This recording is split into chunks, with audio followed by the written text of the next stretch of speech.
Hello बच्चों। तो बच्चों क्वेश्चन है रीड द फॉलोइंग स्टेटमेंट। ठीक है, तो यहाँ पे स्टेटमेंट रीड करते हैं। स्टेटमेंट ए कह रहा है no non living object exhibits metabolism. ये कह रहा है बेटा कोई भी नॉन लिविंग ऑब्जेक्ट जो है वो मेटाबॉलिज्म शो नहीं करता।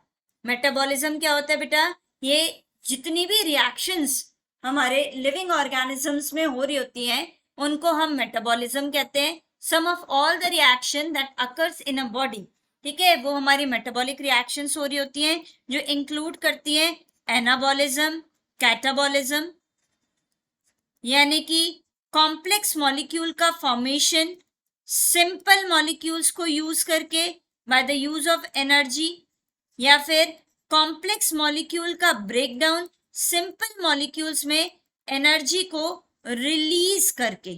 ठीक है, एनर्जी रिलीज करके। तो ये मेटाबॉलिज्म जो है वो नॉन लिविंग ऑब्जेक्ट शो नहीं करते हैं। ये ठीक है बेटा।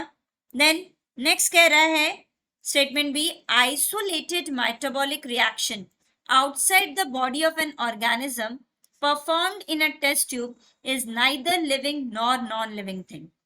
ये कह रहे हैं एक टेस्ट ट्यूब में हमने कोई रिएक्शन करी बेटा, मेटाबॉलिक रिएक्शन करी। सपोज हमारे पास स्टार्च है, ठीक है, और इस स्टार्च पे हमने क्या डाला? सलाइवा डाल दिया। ठीक है, तो अब सलाइवा में सलाइवरी अमाइलेज एंजाइम है, ये एंजाइम स्टार्च पे एक्ट करेगी। तो यहाँ पे ये स्टार्च जो है वो डिग्रेड हो जाएगा। तो ये रिएक्शन जो है, ठीक है, isolated metabolic reaction outside of the body of an organism perform in a test tube is neither living. ये लिविंग थिंग नहीं है, ठीक है, इसको लिविंग थिंग नहीं बोलोगे। ठीक है, यहाँ पे हम सलाइवा डाल रहे हैं स्टार्च के अंदर, हमें पीएच प्रोवाइड करना पड़ेगा प्रॉपर, टेम्परेचर प्रोवाइड करना पड़ेगा प्रॉपर, तब जाके सब कुछ वर्क करेगा। लेकिन ये अगर मिल गया तो ये रिएक्शन हो जाएगी, प्रोडक्ट फॉर्म हो जाएगा। तो यहाँ पे ना test tube is neither living non non living. हम इसको कंप्लीटली नॉन लिविंग नहीं बोलेंगे, हम इसको लिविंग नहीं बोलेंगे। ये लिविंग रिएक्शन है अगर हम इसको प्रॉपर ऑप्टिमम कंडीशंस दे देंगे, नहीं देते तो नॉन लिविंग। तो neither living non non living. तो ये भी स्टेटमेंट हमारा क्या हो गया बच्चों?